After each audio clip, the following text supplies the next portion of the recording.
So what are these? Al-Usul. Number one, Al-Usul al-Asl al-Awwal, he says. The first one, Al-Ikhlas al-Din lillahi ta'ala, wahdahu la sharika lah. To make the religion for Allah alone, subhanahu wa ta'ala, having no partners with him in the slightest. وَبَيَانْ ضِدِّهِ الَّذِي هُوَ الشِّرْكُ بِاللَّهِ.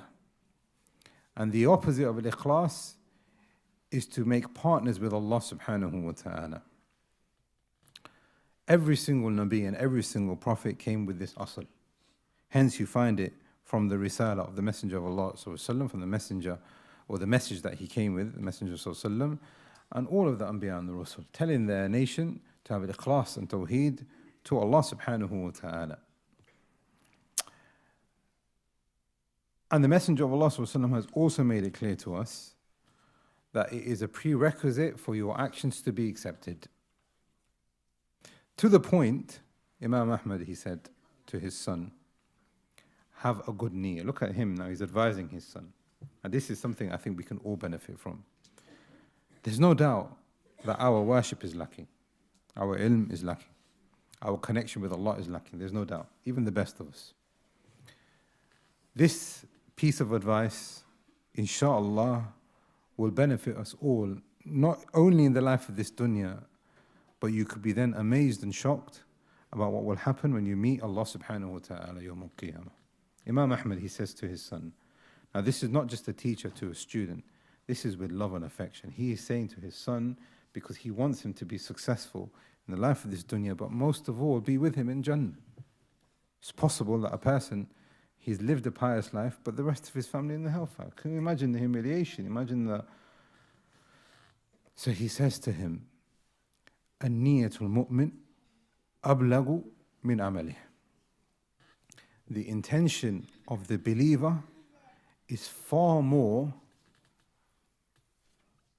it takes him further than his action himself. The niyyah of the believer takes him further than the action itself. What does that mean? If the person's intention is sincere, he prays these 3 rak'at now for Salat al-Maghrib. He prays it with sincerity. That will then create khushu'. That will then mean that these 3 rak'at with Allah subhanahu wa ta'ala is not just standing, bowing and sujood. They have then been multiplied to a level that he never imagined, that he never prepared for, that he probably didn't even have the intention of, but Allah subhanahu wa ta'ala multiplies rewards based on that person's niyyah. Number one. But remember, I just said a second ago, all of us got shortcomings. All of us will have our iman high, go home, and get distracted.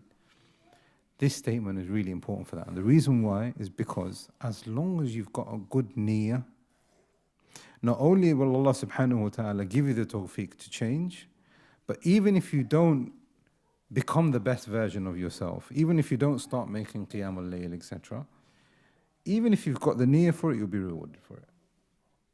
Just by the niyyah. Look at the rahmah of Allah subhanahu wa ta'ala. The person goes to sleep. Tonight, insha'Allah, I will wake up 2 o'clock, 3 o'clock, what is it? Here's a little bit different, not too far. Even if it's 4 o'clock, I'm going to wake up 4 o'clock. This is the last day of the night. 1.5 hours, 2 hours, I'm going to stand and perform Salat al-Tahajjud. I've got a firm resolve in it. It never happens.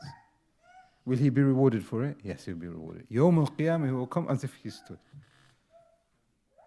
Niyatul mu'min ablagu min amalih. This is why the Shaykh is saying here, al-ikhlasu ad-din lillahi ta'ala, la sharika lah. If the person doesn't have ikhlas, none of his deeds will be accepted. If the person doesn't have ikhlas, he will not be rewarded for it. But the opposite, if the person has ikhlas, not only will this be something which is acceptable to Allah, he is following the path of every single Nabi and Rasul that has come, who has told his nation to be sincere to Allah subhanahu wa ta'ala.